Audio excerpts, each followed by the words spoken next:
back to painting and decorating. Cracking job here. It's a bedroom I'm doing, and it's got everything going on it. I've got to strip all the wallpaper off. It's an anaglypta on a lot of it.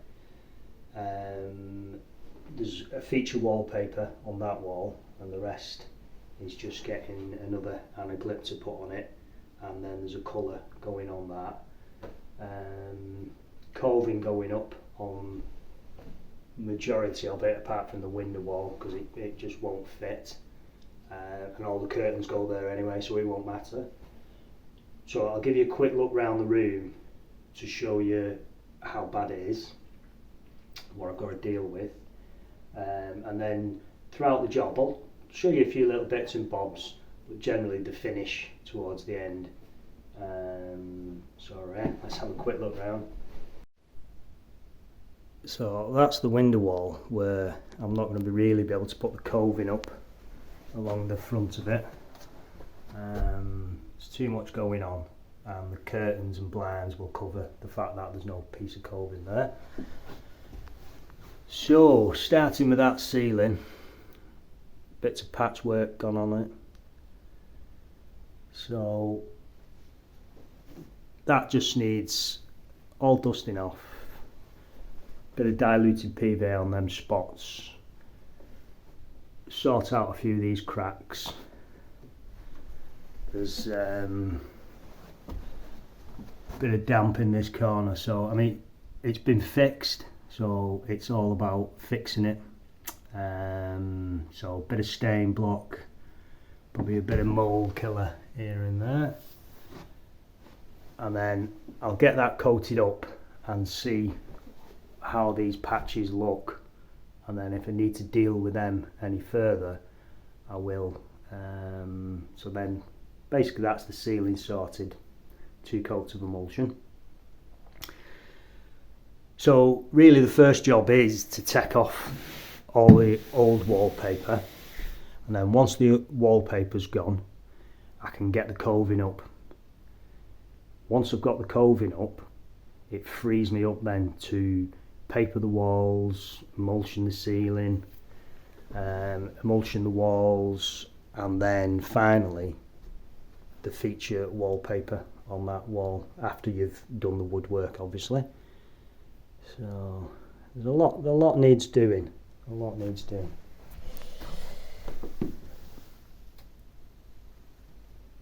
A lot of it'll tidy up once all the paper's taken off. It'll start looking better. On this wall, we've got a bit of a problem with salts. You see they're coming out.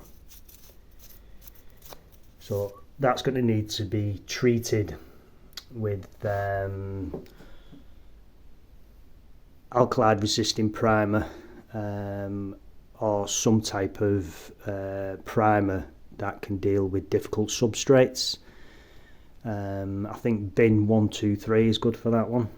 There's different types of stuff on the market, so I'll have to get done there. Right, so let's get this wallpaper off. In fact, let's have another look around here. There's all sorts going on about this. That's some type of lining paper under there. It's a horrendous job, to be honest. A lot to deal with.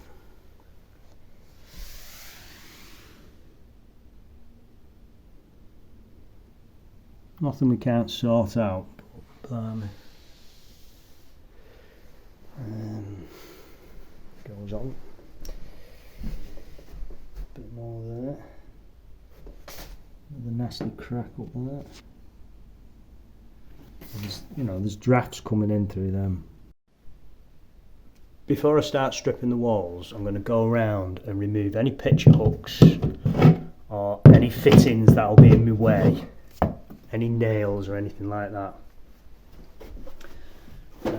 because they can damage your scraper.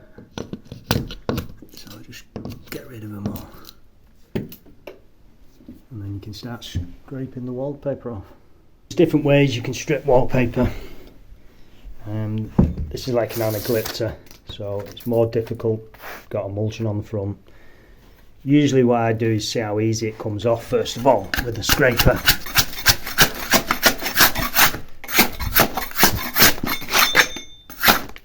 That's not too bad at all, that, so.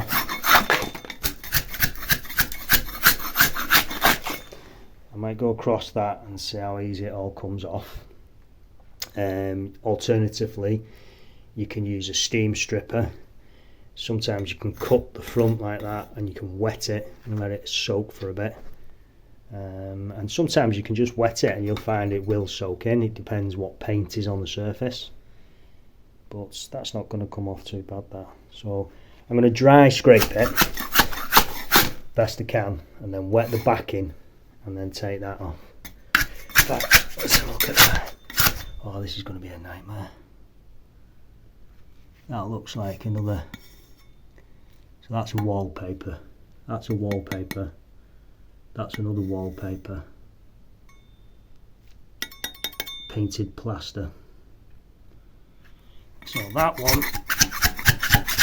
Oh, that's going to be a nightmare, that one. Right. We'll see how this goes. It might just wet in, so we'll scrape the front off first and then see how it goes. But again, sometimes it can turn into a nightmare. Right, that's all the wallpaper stripped off, and I've cleaned off all around the edges, skirting boards, around the top. Even though there's coving going up, just made sure it's all nice and clean.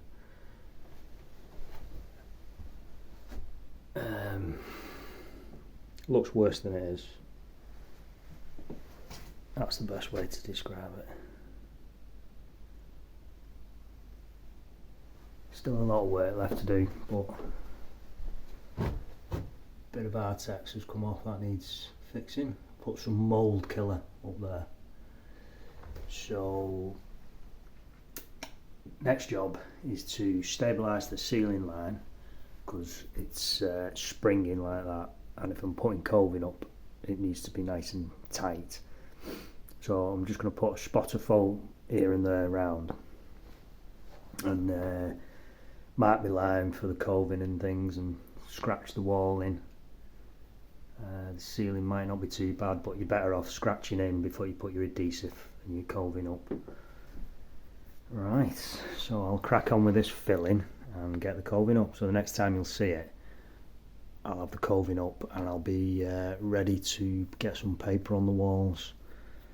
Like I say, it's straightforward, a little bit of foam, bit of polyfiller here and there. Not too bad at all. We've got loads of videos on filling, putting coving up. So this is kind of more of a video on just steps and throughout the job. But it's coming on okay. Some scaffolding.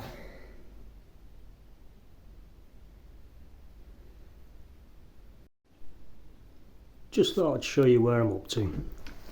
So I just put the coving up. Not an easy one that at all. Absolutely all shapes that ceiling. That corner there's not good where the ceiling's damaged. But I've done alright. It's all about keeping that underneath edge straight and forget about the top edge, because it's the bottom edge that always counts, because you put wallpaper on and you need it to be horizontal. Right then, so all I've got to do now is fill round, take the screws out, and then that's sorted. A bit more filling and then I'm on with the wallpaper. I thought I'd just show you over here with the spirit level on that corner across. So from there across to that corner, bang on, and then from this corner across that corner across. I can't quite see that, but I know that's bang on. Ooh. Job sorted. Quick look where I'm up to. Coving's all filled, so that's ready for a light sand. And before I start that, I'm going to just work in this corner and sort that patch out. I'm going to Artex that now. Like I say, sand the rest of the cove, give the cove a coat of primer, and then get a coat on the whole ceiling, and then finish the rest of the filling and things like that today, and then tomorrow start the papering. So I did quite well yesterday. Managed to sand all the coving, what needed doing, and prime it, and I also did the rest of the filling everywhere around the skirting, just tidied everything up so all the filling's done. Did the Artex. I've just got a little bit of filling around here to do, but that's with polyfiller, because some of the filling I used the undercoat plaster for a lot of that. So some of that just needs a little bit of topping up, but it's not too bad. So today's job is try and get the walls papered, the window wall and these walls to the chimney breast, and then if I can get that lined, that's a bonus, because that's getting wallpapered. Like I say, that's a feature wall. So let's see how that goes on. That's a good 8 hours work, near enough. I'm actually ready to put some paper up now. So this is what's going up. It's Wall Doctor. Yeah, don't believe that. Always strip it off. That seems okay. Good. No need to line the walls. Lovely jubbly. Good stuff, that is. Nice to put up. Right then. Took a bit longer than I expected, but we're getting there. I'm now ready to start the painting, really. Finish the ceiling and then put the colour on the walls, which is chalk white. And then finish with the woodwork, which is going white satin. And then finish that wall. That's the feature paper going on there. Progress so far, doing really well. Ceiling's finished, and it's taking its time drying, really. It's cold weather. It's not the best of rooms for drying, but it's looking good now. So tomorrow I'm ready for the colour on the walls. I've also had to sort the door out. I've had to plane this edge and take some off the bottom, and then eventually it actually shut, and then suddenly you discover somebody's cut too much off the bloody door. So I'll probably have to put a plant on the top of that to infill. So another little added thing.